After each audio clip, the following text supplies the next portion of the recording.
ಪತ್ರಿಕಾಗೋಷ್ಠಿಯ ಪತ್ರಿಕಾಗೋಷ್ಠಿಗೆ ಬಂದಿರತಕ್ಕಂಥ ಎಲ್ಲ ಸ್ನೇಹಿತರನ್ನ ಪರಿಚಯ ಮಾಡ್ಕೊಳ್ತೀನಿ. ನನ್ನ ಹೆಸರು ಮಹೇಶ್ ಅಂತ ಹೇಳಿ, ಸಂಶೋಧನಾ ವಿದ್ಯಾರ್ಥಿ, ಮಾನದಾಸ್ ಕಾಲೇಜ್ ಮೈಸೂರು.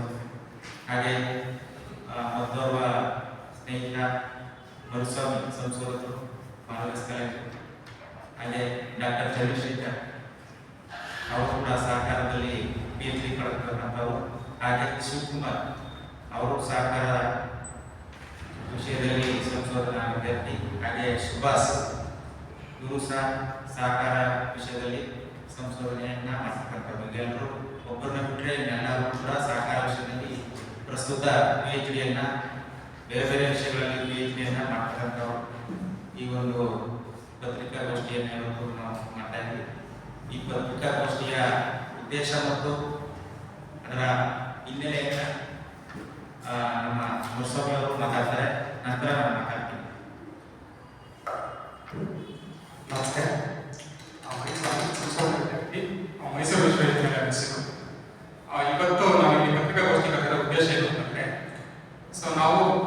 ನಾವು ಸಹಕಾರ ವಿಷಯದ ವಿದ್ಯಾರ್ಥಿಗಳಾಗಿದ್ದು, ಸಹಕಾರವನ್ನು ಅಧ್ಯಯನ ಮಾಡತಕ್ಕಂಥ ವಿದ್ಯಾರ್ಥಿಗಳಾಗಿದ್ದು ಮತ್ತೆ ರಿಸರ್ಚ್ ಸ್ಕಾಲರ್ಸ್ಗಳಾಗಿರೋದ್ರಿಂದ ಇಂದಿನ ಪ್ರಸ್ತುತ ಯುಗದಲ್ಲಿ ಸಂದರ್ಭದಲ್ಲಿ ಸಹಕಾರ ವಲಯದಲ್ಲಿ ನಡೆದಿರ್ತಕ್ಕಂತಹ ಸುದ್ದಿಗಳು, ಆರೋಪಗಳು, ಪ್ರತ್ಯಾರೋಪಗಳು ಈ ಕೆಲವೊಂದು ಕುರಿತು ಬೆಳೆದು ಹೆಮ್ಮರವಾಗಿರ್ತಕ್ಕಂತಹ ಸಹಕಾರ ಕ್ಷೇತ್ರಕ್ಕೆ ಯುವಜನತೆ ಮತ್ತು ಮಹಿಳೆಯರನ್ನ ಯಾವುದೇ ಪೂರ್ವಗ್ರಹ ಪೀಡಿತವಿಲ್ಲದೆ, ಆತಂಕವಿಲ್ಲದೆ, ಮುಕ್ತ ಮನಸ್ಸಿನಿಂದ ನಮ್ಮ ಸಹಕಾರ ಕ್ಷೇತ್ರಕ್ಕೆ ಆಹ್ವಾನಿಸುವ ವಾತಾವರಣ ಸೃಷ್ಟಿ ಮಾಡಬೇಕು ಅಂತ ಹೇಳಿ ಈ ನಿಟ್ಟಿನಲ್ಲಿ ಎಚ್ಚರಿಕೆ ಕ್ರಮ ವಹಿಸಬೇಕು ಅಂತ ನಂಬುತ್ತಾ ಸಂಬಂಧಿಸಿದವರಲ್ಲಿ ಈ ಮೂಲಕ ಮನವಿ ಮಾಡಿಕೊಳ್ತಾ ಇದ್ದೇವೆ. ಹಾಗೆ ನಾವು ಉದ್ಯೋಗದ ಬಗ್ಗೆ ಮಾತಾಡ್ತಾ ಇದ್ದೇವೆ ಅಂತ ಹೇಳಿ ನಿರುದ್ಯೋಗವನ್ನ ನಾವು ಸಹಕಾರ ವಿದ್ಯಾರ್ಥಿಗಳಾಗಿರೋದ್ರಿಂದ ಇದು ಸಹಕಾರ ಡಿಪಾರ್ಟ್ಮೆಂಟ್ ನಲ್ಲಿ ಅಧಿಕೃತ ಮಾಹಿತಿ ಅಂತಂದ್ರೆ ಅಲ್ಲಿ ಪೋಸ್ಟ್ಗಳು ವೇಕೆನ್ಸಿ ಇದೆ. ಸ್ಯಾಂಕ್ಷನ್ ಪೋಸ್ಟ್ ಎಷ್ಟು, ಟೋಟಲ್ ಸ್ಯಾಂಕ್ಷನ್ ಪೋಸ್ಟ್ ಎಷ್ಟು 2650. ಸೊ ಅದರಲ್ಲಿ ಫಿಲ್ ಮಾಡ್ಕೊಂಡಿರೋದು 1100. ಇನ್ನು 1543 ಹುದ್ದೆಗಳನ್ನ ಭರ್ತಿ ಮಾಡದೆ ಹಾಗೆ ಉಳಿಸಿದ್ದಾರೆ. ಇದು ಸರ್ಕಾರಿ ಕೋಆಪರೇಟಿವ್ ಡಿಪಾರ್ಟ್ಮೆಂಟ್ ಅಧಿಕೃತ ಮಾಹಿತಿ.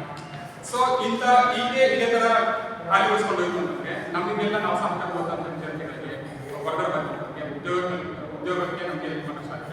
ಮತ್ತೆ ನಮ್ಮನ್ನ ಇದೇ ಕ್ಷೇತ್ರಕ್ಕೆ ಸಹಕಾರ ಕ್ಷೇತ್ರದ ಬೆಳವಣಿಗೆ ಸಹಾಯ ಆಗಿದೆ ಅಂತ ಹೇಳ್ತಾ ಇವತ್ತು ನಾವು ಪ್ರೆಸ್ ಮೀಟ್ ಏನ್ ನಡೆಸ್ತಾ ಇದೀವಿ ಇದರ ಪ್ರಮುಖ ನಮ್ಮದೊಂದಷ್ಟು ಬೇಡಿಕೆಗಳಿವೆ. ಆ ಬೇಡಿಕೆಗಳನ್ನ ಮಹೇಶ್ ಅವರು ಹೇಳ್ತಾರೆ. ಸ್ನೇಹಿತ ಮರುಸ್ವಾಮಿ ಹೇಳಿದಂಗೆ ಮುಂದುವರೆದ ಪಾಠಗಳನ್ನ ನಾನು ಹೇಳ್ತೀನಿ. ನಾವೇನು ಇವತ್ತು ಸಹಕಾರ ವಿಷಯದಲ್ಲಿ ಪದವಿ ಮತ್ತೆ ಸ್ನಾತಕೋತ್ತರ PhD ಪಡೆದಂಥವರು ಇವತ್ತು ಸಮಾಜದಲ್ಲಿ ಸಹಕಾರ ವಲಯದಲ್ಲಿ ನಾವು ಏನು ವಂಚಿತರಾಗ್ತಾ ಇದ್ವಿ ಅದಕ್ಕೆ ನ್ಯಾಯ ಒದಗಿಸಿಕೊಡ್ಬೇಕು ಅನ್ನೋದು ನಮ್ಮ ಪ್ರಮುಖ ಉದ್ದೇಶ. ನಮಗೆ ಆದ್ಯತೆ ಕೊಡಬೇಕು, 100ಕ್ಕೆ 100 ಆದ್ಯತೆ ಕೊಡಬೇಕು ಅನ್ನೋದು ನಮ್ಮ ಪ್ರಮುಖ ಉದ್ದೇಶ.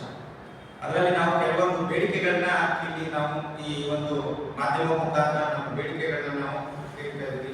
ಎಲ್ಲ ಸರ್ಕಾರಿ ಪ್ರಥಮ ದರ್ಜೆ ಕಾಲೇಜುಗಳಲ್ಲಿ ಸಹಕಾರ ವಿಷಯವನ್ನು ಬೋಧನಾ ಮತ್ತು ಐಚ್ಛಿಕ ವಿಷಯವನ್ನಾಗಿ ಪರಿಚಯ ಮಾಡಿಸಬೇಕು, ಇಂಟ್ರೊಡ್ಯೂಸ್ ಮಾಡಬೇಕು ಅನ್ನೋದು ನಮ್ಮ ಒಂದು ಪ್ರಮುಖ ಬೇಡಿಕೆ. ಹಾಗೆ ಸಹಕಾರ ಸಂಘಗಳು, ಸಂಸ್ಥೆಗಳು ಸಹಕಾರಿ ಬ್ಯಾಂಕಿಂಗ್ ವಲಯಗಳಲ್ಲಿ ಸಹಕಾರ ಡಿಪ್ಲೊಮಾ ಕೋರ್ಸ್ ಅನ್ನು ಮಾತ್ರ ಪರಿಗಣಿಸಬೇಕು. ಹಾಗೆ ಸಹಕಾರ ವಿಷಯದಲ್ಲಿ ಪದವಿ ಮತ್ತು ಸ್ನಾತಕೋತ್ತರ ಪದವಿ ಮತ್ತು PhD ಪಡೆದಂತ ಪದವೀಧರರನ್ನ ನೇಮಕಾತಿಯಲ್ಲಿ 100% ಆದ್ಯತೆಯನ್ನ ಕಲ್ಪಿಸಬೇಕು ಅವರಿಗೆ ಉದ್ಯೋಗದಲ್ಲಿ ಅನ್ನೋದು ನಮ್ಮ ಬೇಡಿಕೆ. ಹಾಗೆ